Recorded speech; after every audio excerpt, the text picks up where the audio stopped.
So, hmm, Kung Fu Panda.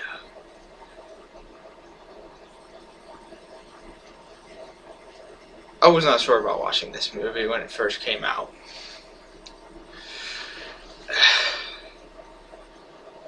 It's like a movie named Kung Fu Panda. That's ridiculous. I thought DreamWorks had finally lost their minds. Of course, they already thought they did for all the Shrek sequels and stuff. It's like, stop making Shrek, and then oh, just stop making movies. Period. You're starting to turn terrible. And then I sat down, watched Kung Fu Panda for the first time, like maybe 2 years after it came out, something like that. And I have to say, I wished I had gone and watched it in theaters,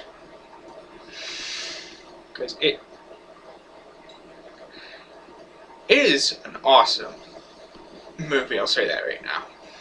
Like the ultimate don't judge a book by its cover type movie. And I've heard people say that, and honestly, I agree with that wholeheartedly.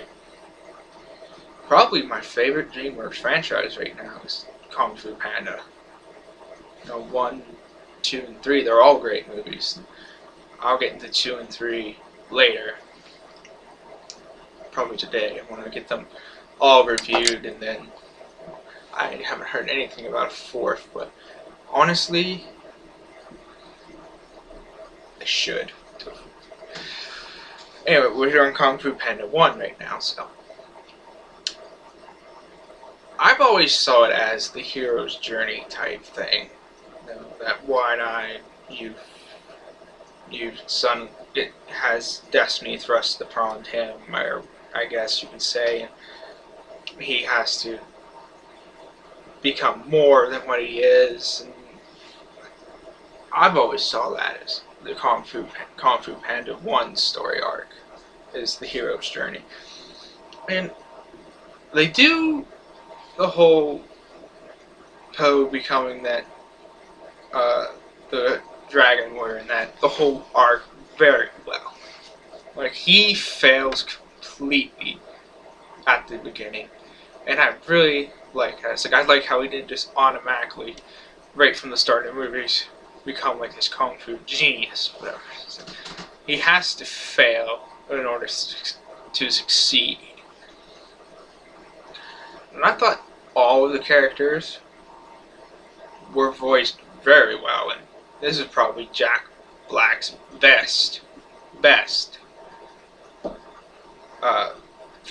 job, like his best acting job. So his voice acting is incredible in this movie. All of the characters are. Like, I didn't even know that Jackie Chan was in this movie. It's like until I saw the credits, and I was like, wait, he's Jackie Chan? It's like, oh my god. Jackie Chan's always been a tremendous actor, and he should do more voice acting, because he did tremendously in this movie. Angelina Jolie did amazing as Tigress. I was like, oh my god, that's incredible. She owns the character, like, really. I couldn't picture anybody else as Tigress. Anyway, the music, oh god, the music is just pure awesomeness. It's incredible. I don't know who did the music for this, like who wrote it and came up with it, but you need to give that person more jobs. Like, seriously, sign a contract with him or her. I should really look that up now. I know I'm usually come here prepared and all that, but with like the backstory to when they was released, to wrote the music and all that, but I just feel like talking about my honest opinion on this and nothing else right now. But Tai Lung is an okay villain. I didn't think he was like incredible, but an okay villain for the first movie. Um, I didn't really like him until I learned about his backstory, like how he was raised by Shifu and all that. I didn't like his character up until then. And sure, he was badass and slightly terrifying with his concrete skills, but I didn't like him as a character until I learned about his backstory. And, well, I do like how his backstory was presented through Tigers telling the story of him ending up on the front doorstep, really, of the Jade Palace, and Shifu raising him as a son and training him and teaching him. I loved how that was represented. And the whole twist with the dragon scroll and what it really means and all that, I thought that was cleverly written and very well done and worked in and fit Poe's character really well, actually, now that I think about it. Maybe that's why he was the Dragon Warrior. I don't know. The big fight at the end was funny.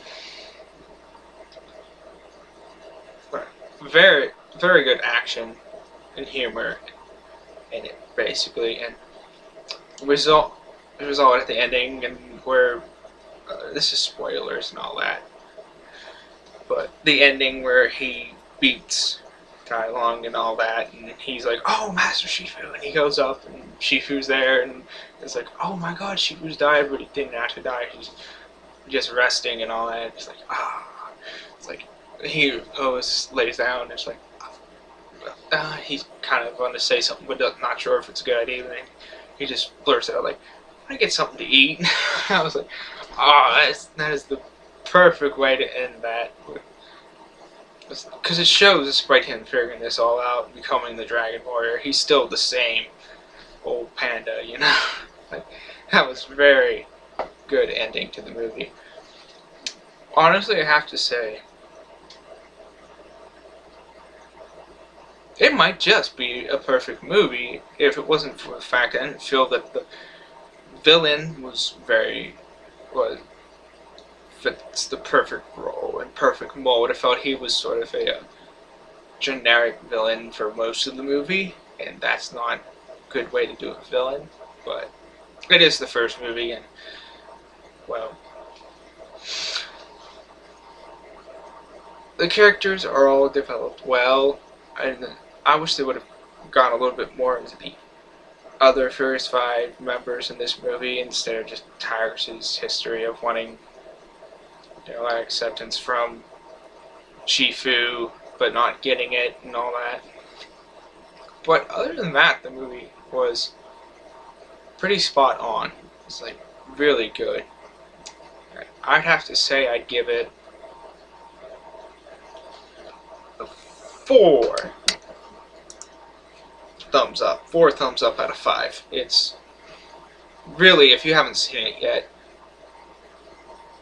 watch it. Rent it. No, don't rent it. Buy it. Or, just buy it. It's worth watching and spending money on to watch it. It's simply incredible. Like I said, I wish I had seen it in theaters. But yeah. 4 out of 5. Thumbs up. Thanks for watching.